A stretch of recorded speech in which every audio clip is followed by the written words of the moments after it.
Allah Ta'ala berfirman, tidak ada satu negeri pun yang durhaka penduduknya, kata Allah, melainkan kami membinasakannya sebelum hari kiamat. Nah, inilah korelasi yang saya sampaikan, pesankan tadi di awal, makna ketakwaan kita kepada Allah. Hati-hati terhadap sebab-sebab kehancuran kita, kebinasaan kita, baik di dunia sebelum hari kiamat. Nah, inilah ayat yang menerangkan, saudara, berapa banyak penduduk satu negeri yang durhaka penduduknya dan sudah dibinasakan oleh Allah Subhanahu wa Ta'ala sebelum terjadi hari kiamat, atau kami siksa penduduknya dengan siksa yang sangat keras. Semua itu telah tertulis di dalam kitab Lauhil Mahfuz. Tidak hanya di surat Al-Isra, di surat-surat yang lain Allah Ta'ala berfirman di surah Al-Anbiya, wa kam qasamna min qaryatin kanat zalimatan wa ansha'na ba'daha qauman akharin. Berapa banyak penduduk negeri yang zalim yang telah kami binasakan dan kami jadikan generasi yang lain setelah mereka itu sebagai penggantinya. Kalau kita berbuat zalim, generasi yang hidup saat ini merusak bangsa dan negara, merusak agama, merusak kehidupan sosial, ekonomi, politik umat, menjauhkan umat ini dari nilai-nilai agama Allah Ta'ala, membuat kebijakan-kebijakan yang menyengsarakan rakyat banyak, maka hati-hatilah, generasi ini akan dihancurkan oleh Allah dan akan diganti dengan generasi yang lebih baik. Di surat Al-Furqan Allah Ta'ala mengingatkan kita dengan keras, faka'ayyim min qaryatin ahlaknaha wa hiya zalimah fa hiya khawiyatun ala urushiha wa bi'rin mu'attalatin wa qasrin masyid. Betapa banyak negeri yang telah kami binasakan karena penduduknya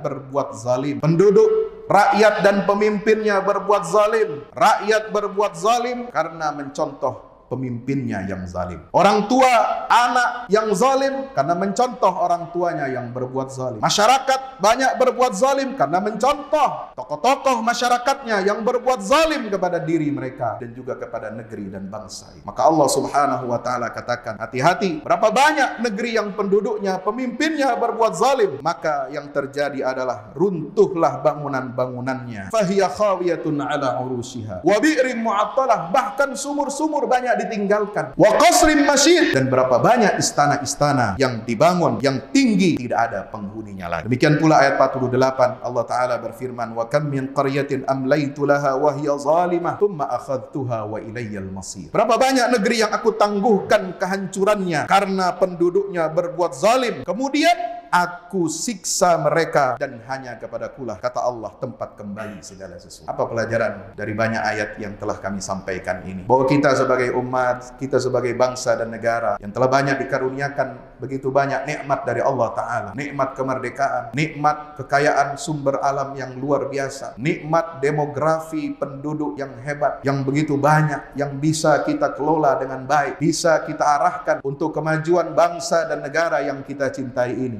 Nikmat rakyatnya yang patuh, yang taat kepada pemimpinnya. Tidak neko-neko rakyat ini, tidak menuntut macam-macam rakyat negeri ini dari pemimpinnya. Mereka hanya ingin hidup aman dengan agamanya. Mereka hanya ingin hidup aman dengan keluarganya. Mereka hanya ingin hidup sejahtera yang layak sebagai manusia di negeri yang mereka cintai. Hadirin yang dimuliakan Allah Subhanahu wa Ta'ala, maka perbuatan zalim inilah yang akan menghancurkan sebuah negeri, sebuah bangsa. Tidak aneh kalau kemudian Syekhul Islam Ibnu Taimiyah dalam Majmu' Fatawanya beliau mengatakan, berapa banyak, kata Syekhul Islam Ibnu Taimiyah, Allah menolong, Allah membuat jaya dan maju negeri-negeri yang adil, pemimpinnya dan penduduknya berbuat adil. Walaupun mereka kafir kepada Allah, ingkar kepada Allah, tapi negeri mereka sejahtera, indeks pembangunan mereka bagus, kesejahteraan sosial merata. Kenapa? Karena pemimpin dan rakyatnya mau berbuat adil kepada sesama. Tapi kata Syekhul Islam Ibnu Taimiyah, wa innallaha la yansuru daulata zalimah wa in kanat mu'minah. Tidak pernah Allah akan menolong sebuah negeri yang pemimpin dan penduduknya berbuat zalim meskipun mereka beriman pada Allah Subhanahu wa Ta'ala. Inilah hukum sosial, inilah hukum besi dari Allah Subhanahu wa Ta'ala.